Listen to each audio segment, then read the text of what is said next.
Hi! Good evening!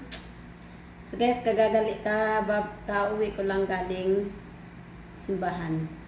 Then, bumili ako ng finally, nakabili na ako ng hindi siya brown rice, black rice siya yung binili ko. So, itatry ko to kung pag-aano siya sa akin. Ano naman siya, antioxidant rich, healthy, gluten free. O tama ba yung pagkabasa ko? Basta yun yung nakalagay dyan dito. Ayan o. So yun. Yan, so first time ko tong gumamit. So kaya ko iniba kasi yung boss ko kasi sa kanila is brown rice. Tapos wala lang, gusto ko lang mag-iba ng ano. So, tatry ko to kung sana liliit na ang tiyan ko dito. Parang maganda naman siya, try ko. Buksan.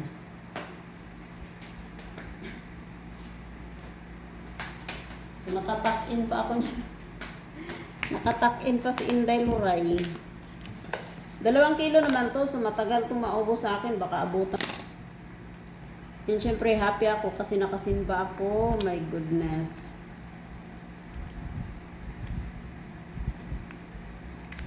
Bigyan ko din naman ng time, Papa God, hindi na lang laging ano.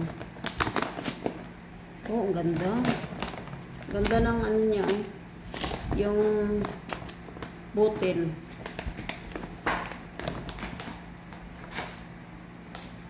Bibilihin ko sana yung bigas na ano, Adlay ba?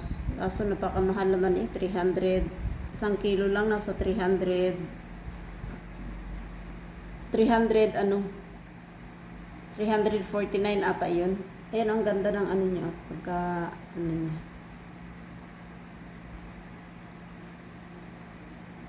Ang linis. Ako na talagang mag brown rice or mag black rice kasi yung aking siya napakalaki na talaga guys, kahit anong hindi talaga ako makakapag-control kapag white rice yung kakainin ko, tas may mga partner ako mga gulay-gulay or yung mga tuyo-tuyo or bagoong na with kalamansi. Ay, makakailang sandok ako niyan guys, kahit sasabihin kong i-control ko, maya-maya pa din ako, kumakain pa din ako. Diba? So, mas okay na tong brown rice or black rice kasi ano na siya. So, hindi talaga ako makakapag-dagdag. Kasi ano siya, kahit kunti lang yung kakainin mo, mabigat na siya sa tiyan. Hi guys, magluluto ako ng black rice dahil nakabili na ako kagabi. So, magluluto na ako. So, 2 ganito yung lulutuin ko kasi ilalagay ko lang sa ref yung iba. Gawa ng hindi to siya katulad sa white rice na mabilis lang siya lutuin. Tapos ang sukat pala nito sa isang tasang rice na ganito, bali ang tubig is 2.5. So ang ganda ng pagkabigas niya, so finally nakabili na din ako. Ang tagal ko pa nitong inano kagabi kasi parang nagdadalawang isip ba ako kung bibili ba ako or ano. Pero dahil nag-isip ako sa time ko, kinuha ko na. Binalik ko pa nga ito guys sa sa lagayan, tapos sabi ko sige na, kainin ko na nila. Diba? Ang tagal mag-design.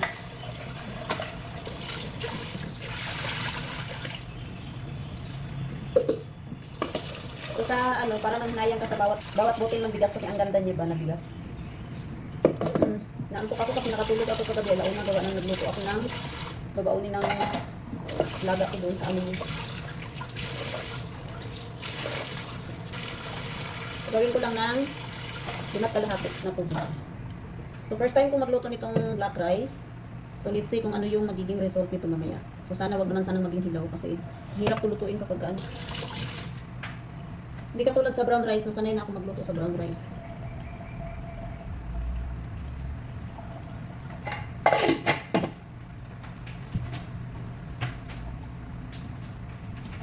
Tapos, dito ko lang siya isasalang kasi doon wala nang space. Maliit na lang yung space niya. So, dito parang malaki.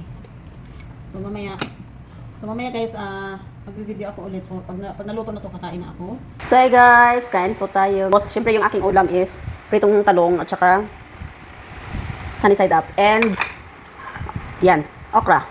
Bagoong with calamansi. May mangga pa ako ditong natira. So yung mangga na hinog. So sobrang init. Kain po. Yan, tingnan nyo yung kanin ko. Black rice, pala siya guys, oh. Yan.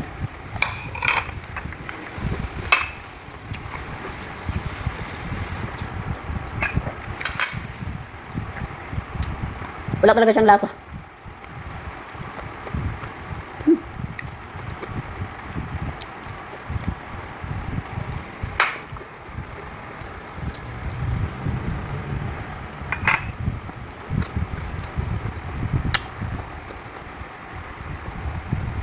Kasing init.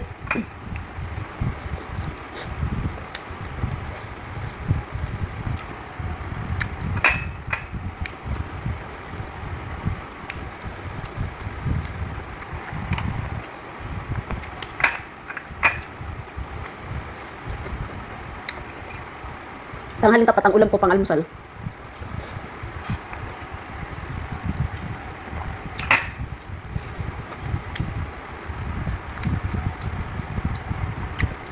Nakatulog ako kasi antok na antok ako eh.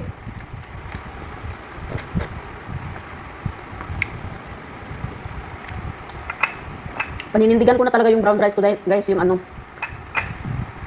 kasi mabigat na yung bilbil ko. Hindi na kaya. Ang sarap.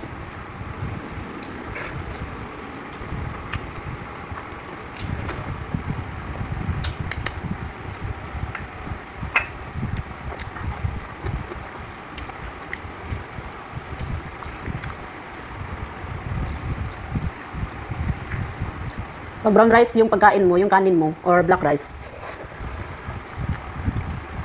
ganun kadami yung kanin ko, pero busog na ako. Diba? So, bumili lang naman ako ng 2 kilong black rice.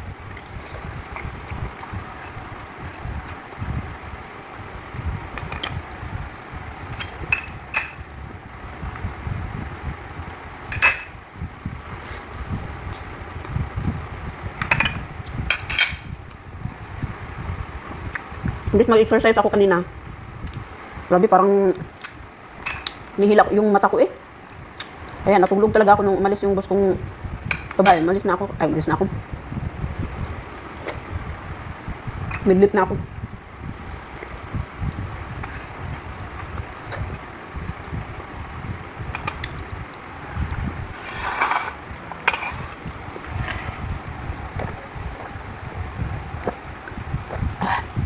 Yung tubig namin dito guys, kapag maglagay ka sa bottle mo, pag inom mo ulit, sobrang init na. So,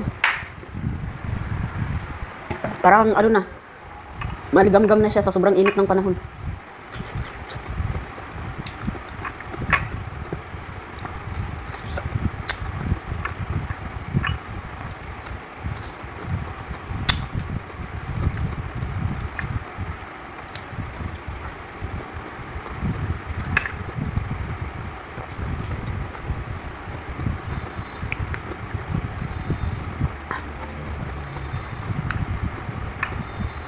Nabuti na lang yung boss ko, bumili siya ng ang binili niyang okra, yung maliliit.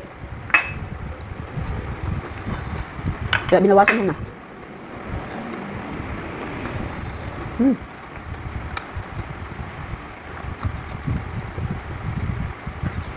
Sarap.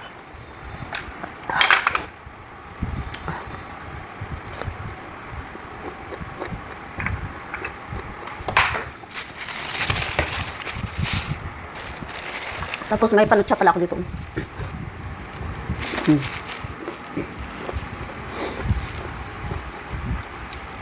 Pero hindi naman to masyadong type ng boss ko. Ako na lang kakain. Pag hanapin niya ng boss ko, so sabihin ko, kinain ko na. Naririnig ko na ako ang kakain eh. Ganyan ba? Lagi niyong unahan. maghanap man, at least nakain mo na. Hindi, joke lang. Siyempre, hindi tayo pwede kumain guys kapag kasabos natin unless na binibigay sa'yo. Ang gusto ko yung isa yung ano ba, yung punong-puno siya ng asukal. Iba naman tong ano, hindi siya ganun kasarap.